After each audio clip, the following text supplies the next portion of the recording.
Assalamualaikum warahmatullahi wabarakatuh. Waalaikumsalam warahmatullahi wabarakatuh. Ya, selama diskusi pelatihan coding di sini saya akan melakukan pembahasan apa itu coding. Untuk memahami lebih jauh, mari kita bahas istilah penting tentang coding adalah kode. Nah, kemudian apa itu coding? Adalah proses menulis instruksi menggunakan bahasa pemrograman agar komputer dapat menjalankan tugas tertentu. Yaitu dalam istilah di komputer itu adalah pemrograman. Kemudian dengan kata lain adalah coding, cara manusia berbicara dengan komputer. Jadi begini, itu komputer diperintah oleh manusia. Kemudian untuk mengaplikasikan kode-kode tertentu untuk menghasilkan misalnya untuk game, animasi, kemudian ada juga aplikasi-aplikasi seperti ChatGPT, kemudian ada lagi Cici untuk memperoleh data-data tertentu dari kelebihan dan kekurangan coding. Kelebihan coding adalah melatih cara berpikir logis dan teratur. Saat menulis kode, kita belajar menyusun langkah-langkah dengan benar agar komputer paham.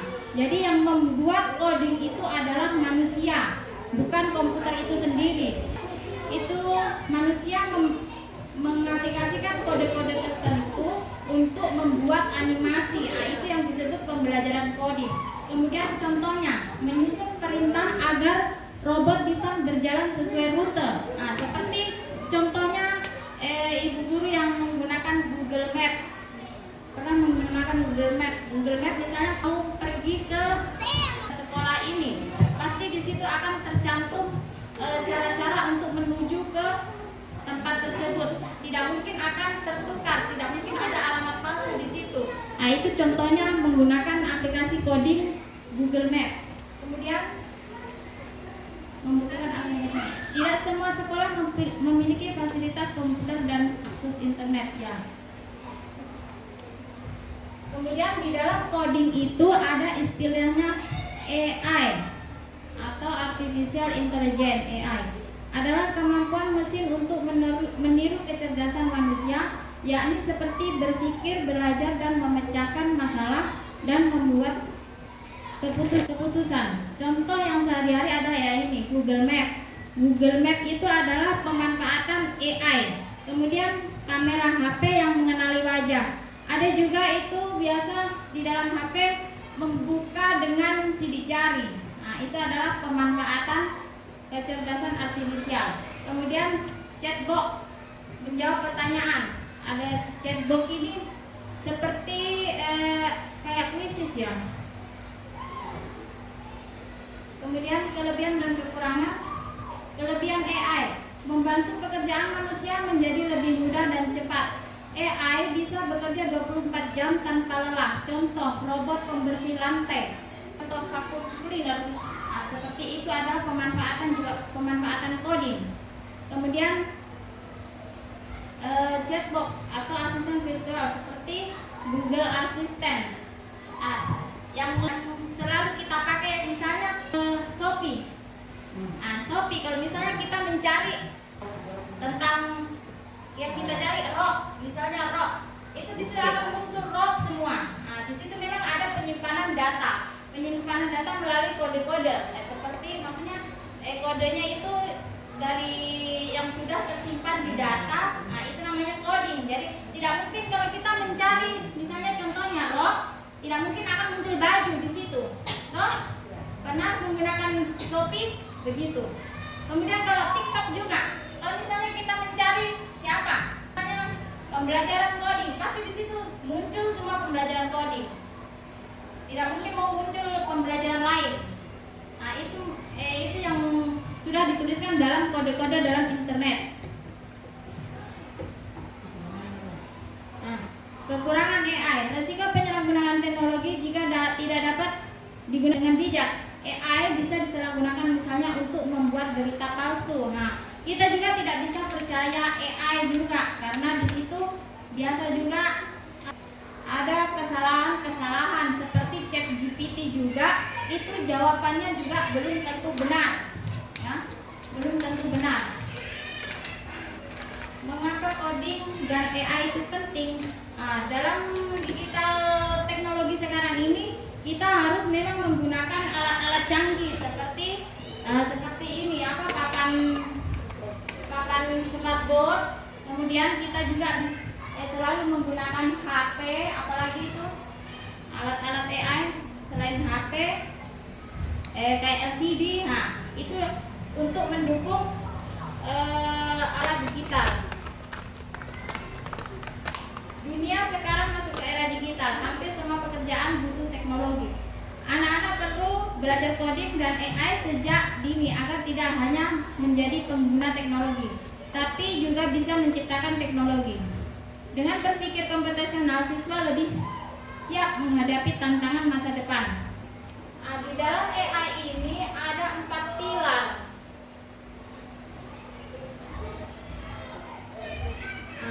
Ini 4 komposisi utama dalam berpikir komputasional. 1. Dekomposisi, kedua abstraksi, yang ketiga pengenalan pola, dan yang keempat logaritma. Dekomposisi, memecahkan masalah besar menjadi bagian-bagian kecil. Contohnya begini, kalau misalnya kita membuat jus apel, apa yang perlu disiapkan? Apel, kemudian alatnya, kemudian bahan.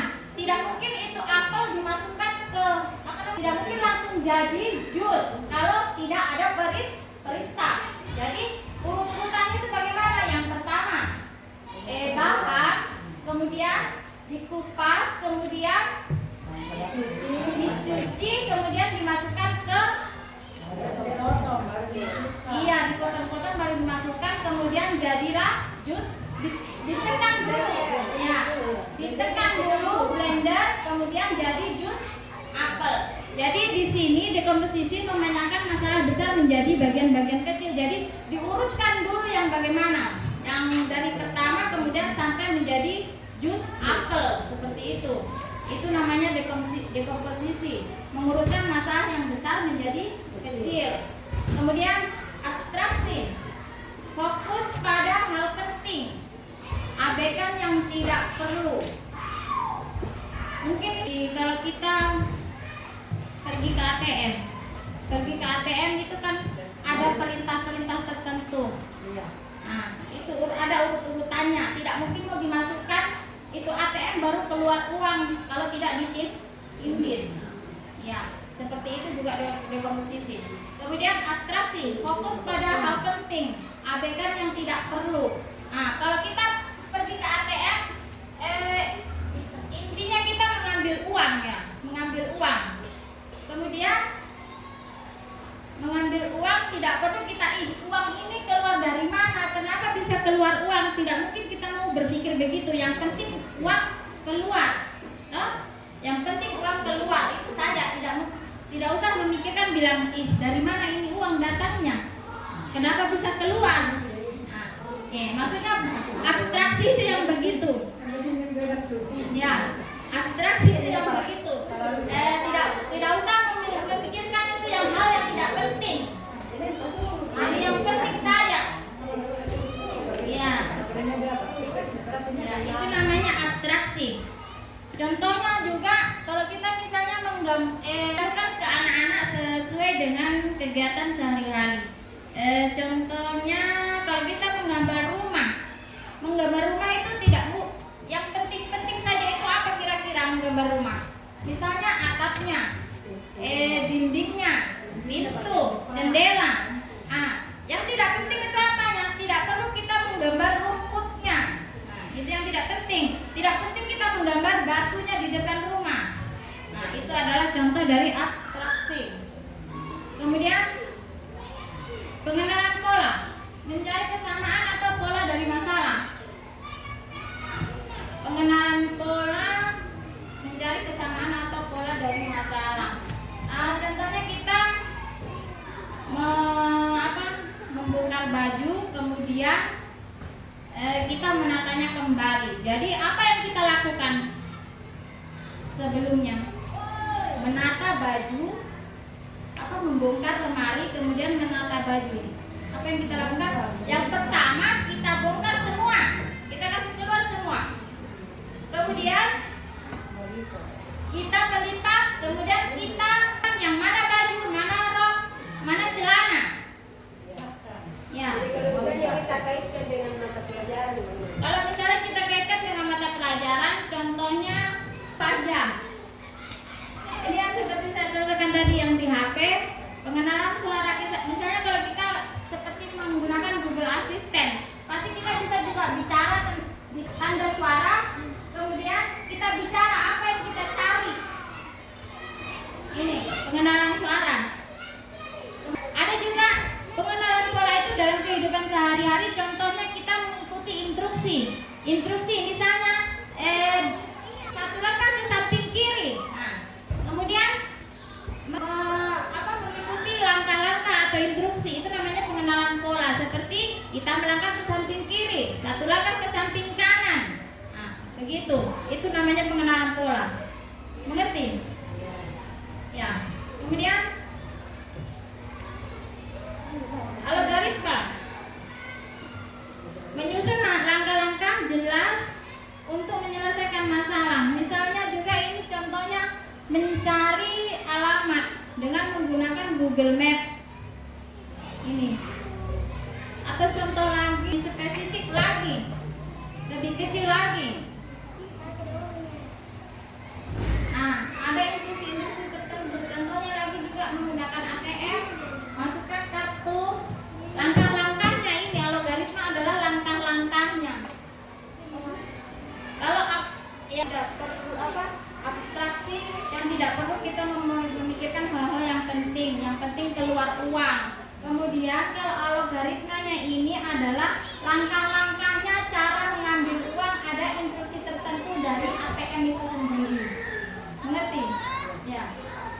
Kemudian 4 contoh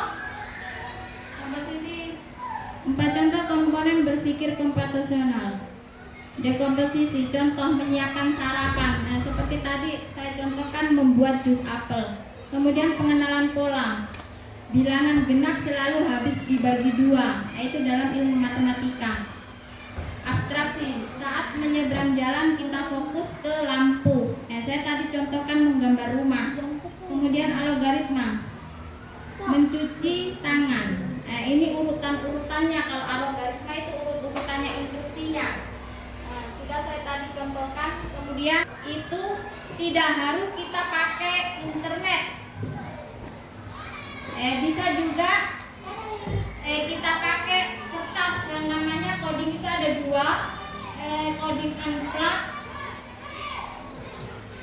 Yang plug itu pakai komputer, pakai laptop. Kalau yang plug itu pakai kertas. Seperti kita pakai contoh unplug coding meliputi permainan instruksi, di mana satu orang memberikan arahan langkah demi langkah kepada orang lain untuk melakukan tugas seperti membuat sandwich dengan kartu arah dengan memandu sebuah objek melewati labirin, sortir objek untuk menyerti objek. Itu namanya pengenalan pola. Seperti kita melangkah ke samping kiri, satu langkah ke samping kanan. Nah, begitu.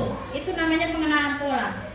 Mengerti Bu? Kalau misalnya itu di kelas 2 itu ada gambar-gambar dia memakai warna. Nah, itu sebenarnya sudah masuk coding. Karena mengikuti pola dan kode-kode tertentu di situ. Seperti menggambar bangun datar. Bangun datar di situ memakai warna. Kalau misalnya bentuknya segitiga, gambarlah dengan warna kuning. Nah, itu sebenarnya sudah masuk coding itu. Anukan di anak-anak seperti ini, dia bukan dari internet. Kalau yang plat itu dia menggunakan internet, seperti kita membuat game atau kita membuat animasi, kita membuat quizzes di situ, membuat baseball. Ya. Ada lagi di sini coding itu ada dibilang mesin cerdas dan non cerdas. Seperti apa itu mesin cerdas? Mesin cerdas. Contoh mesin cerdas adalah asisten virtual seperti Google Assistant. Google Assistant yang itu tadi yang pakai suara juga bisa. Kemudian karena mesin ini dapat belajar dan membuat keputusan, mesin non cerdas seperti blender, mesin cuci dan printer. Kenapa itu mesin cuci sama blender sama printer dikatakan mesin non cerdas? Kenapa itu?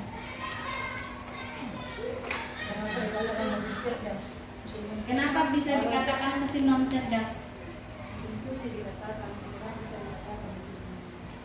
Karena dia harus ditindis dulu baru bekerja. Itu namanya mesin non cerdas. Contohnya apa lagi kira-kira? Blender, ya. Itu adalah mesin non cerdas. Apalagi? TV juga mesin non cerdas. Itu bisa.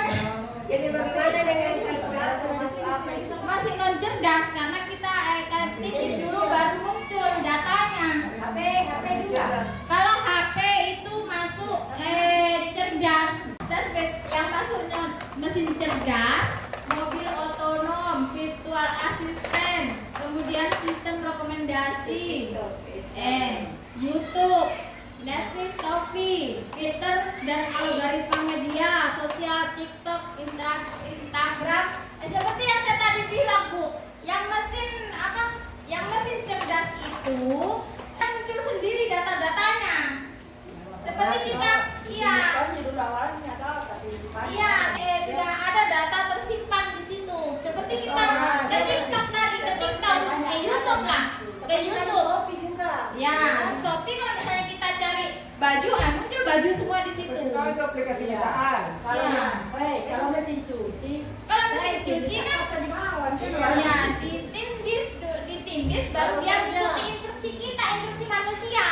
Tapi kalau mesin cerdas dia mengikuti data-data yang sudah ada, yang sudah dibuat manusia, yang sudah tersimpan di data internet. Ya, begitu. Aplikasi lagi pun HPT, aplikasi lagi namanya Magici. Mesin non cerdas, blender, mesin cuci, printer, kulkas, kalkulator. Nah, ini semua. Nah, itu saja kalau di dalam coding. Perbedaan coding dari unplugged dan non unplugged. Ya. Apalagi yang mau ditanyakan? Siapa tahu ada yang mau ditanyakan? Iya, sudah paham. Sudah paham kan, Pak? Toh, ngerti? Kesimpulan, mari kita pahami bahwa pengimbasan coding dan kecerdasan artifisial bukan hanya tentang teknologi, tapi tentang membangun generasi masa depan. Dengan membiasakan siswa berpikir logis, kreatif, dan adaptif, kita telah membantu mereka menciptakan solusi, bukan sekedar pengguna teknologi. Guru memiliki peran penting sebagai penggerak perubahan digital di dunia pendidikan.